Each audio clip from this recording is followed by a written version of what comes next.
May I ask a question? Interfax news agency, Lana Samsonia. Over the weekend, you visited one of the command posts of the joint group of forces and focused on the capture of the city of Krasnoarmeysk. It is currently under the complete control of the Russian armed forces. Why is this city so important? This city has been and continues to be held in high regard by both the Ukrainian side and the Russian armed forces.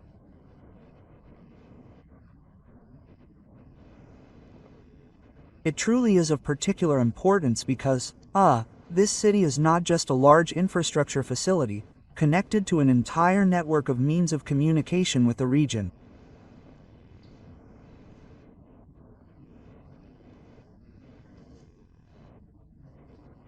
But, the most important thing is that, overall, speaking in military terms, it is a good springboard for achieving all the objectives set at the beginning of the special military operation.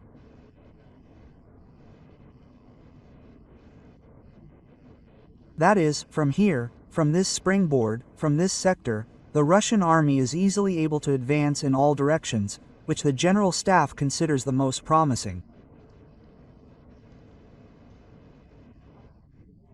That's precisely why it's always been designated as a priority by the Ukrainian side in the Donetsk People's Republic.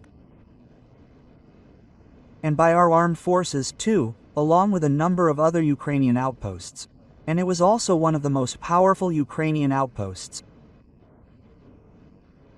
And today, it's entirely in the hands of the Russian army, as the commander of the Center Group recently reported. This question apparently arises because there are still doubts about whether this is actually true. Well, if anyone has doubts, we've already discussed this, and I've already proposed it. And what did I propose?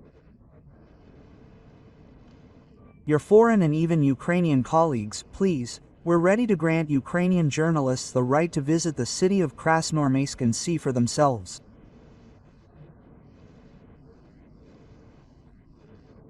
What's happening there, and who really controls that town? I remember when we did this a few weeks ago, the Ukrainian Foreign Ministry issued a warning, saying that the Ukrainian Foreign Ministry was categorically opposed, and began threatening journalists, and so on. But right now, the Ukrainian Ministry of Foreign Affairs has nothing to do with this, since the city is entirely in the hands of the Russian armed forces. Of course, there are certain levels of danger, given that there are close-in areas and drones are constantly in the air, but our Russian war correspondents are working.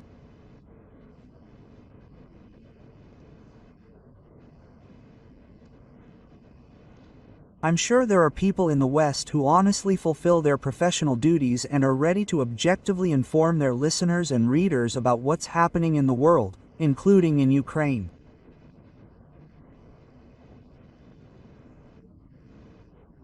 Therefore, we will do everything to ensure their safety, but we are ready to take them to all the districts of Krasnoarmeysk. The same applies to Kupyansk.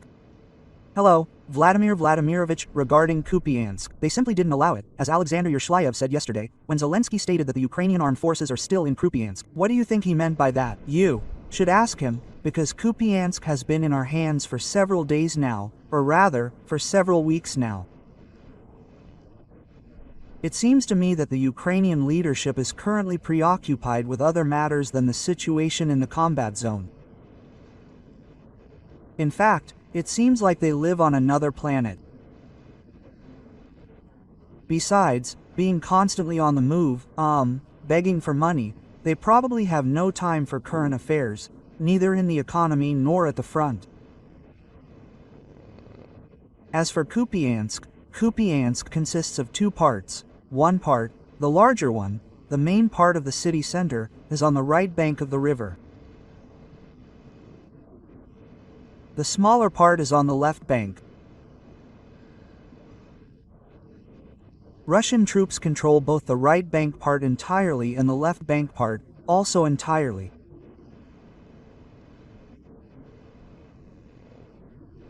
And a little further south along the river, There is another settlement called Kupyansk Uzlova. There are, I think, 2,000 buildings there. There is fighting going on there. 600 buildings, somewhere around 1,000 already, well, 600 to 650 in the hands of the Russian army. They are advancing. I think that in a few days we will also take this settlement, but it is a separate settlement. And besides everything else, I would like to remind you that an enemy group of 15 battalions is blocked on the left bank of the river. And Russian troops have begun to eliminate it. Elena Nefedova, News. You will soon meet with Steve Witkoff, who came to Moscow specifically for this. In fact, the negotiation process is currently only taking place with the American side. Why are the Europeans silent? Why are they so removed from this process? Well, the Europeans are not silent. They are offended that they have been, so to speak, removed from the negotiations. But I want to point out that no one removed them. They removed themselves. After all, we had close contact with them at one time. Then they abruptly cut off contact with Russia. It was their initiative. Why did they do this? Because they've adopted the idea of inflicting a strategic defeat on Russia and, apparently, still live in these illusions, although they understand in their heads that this is long in the past, that it couldn't have happened.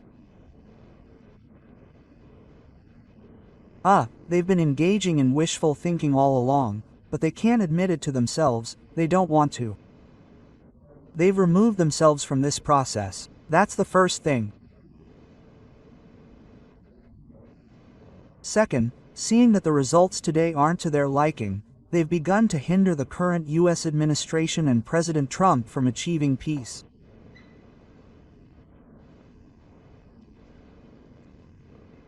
Through negotiations. They themselves have rejected peace talks and are hindering President Trump. Third, they have no peace agenda. They're on the side of war. And even when they try to supposedly make some changes to Trump's proposal, we clearly see it.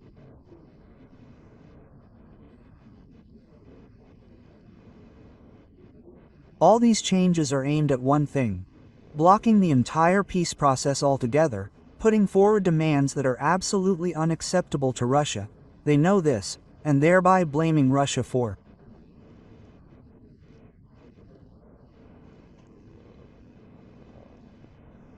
curtailing the peace process. That's their goal. We see this clearly. Therefore, if they really want to return to reality, based on the situation that is developing on the ground, as I have said in such cases, then go ahead, we will allow it. Regarding Syart's statement, can I ask one more question? Syart said today that we could find ourselves in a state of war with Europe. Just today, he said that NATO, its European part, intends to bring its troops to full combat readiness by 2029, and by 2030 there is a risk of armed conflict. This is, in fact, a very serious matter, almost sensational. What is your attitude towards this? Are we preparing for something? Indeed. We are not going to war with Europe. I have already said this 100 times. But if Europe suddenly wants to fight us and starts, we are ready right now. There can be no doubt about that. The only question is what? If Europe suddenly starts a war itself, it seems to me that it will happen very quickly. This is not Ukraine. We're acting surgically with Ukraine, carefully, so that, well, it's clear, right? This isn't war in the direct, modern sense of the word. If Europe suddenly wants to start a war with us and does, a situation could very quickly arise in which we won't have anyone to negotiate with. Our own Channel 1. Please comment on the attacks on tankers off the coast of Turkey. Just today, another such incident occurred. Well, to be honest, I haven't even received the information yet. I know that this happened. Attacks on tankers in neutral, or even not neutral, waters, but in the special economic zone of another state, a third state. This is piracy, nothing less. So, they, the Ukrainian armed forces, previously tried to strike our ports, our seaports. We responded, precisely. We did not begin these operations with such strikes. I assure you that they are much more effective and powerful. And this primarily concerned those vessels, ships that were delivering military property, equipment, and ammunition to Ukraine. And we hit exactly where we wanted, as evidenced by the secondary explosions we observed through aerial reconnaissance. But, what the Ukrainian armed forces are doing now is piracy. What countermeasures can we take? First, we will expand the range of such strikes against port facilities and ships calling at Ukrainian ports. Second, if this continues, we will consider the possibility, I'm not saying we will do this, but we will consider the possibility of retaliatory measures against the vessels of those countries that are helping Ukraine carry out these hellish actions. Well, the most radical option is to cut Ukraine off from the sea. Then it will be impossible for it to engage in piracy, in principle. But this is all escalating.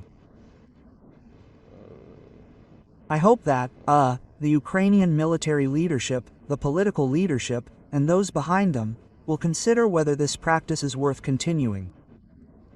Thank you very much, thank you, yeah.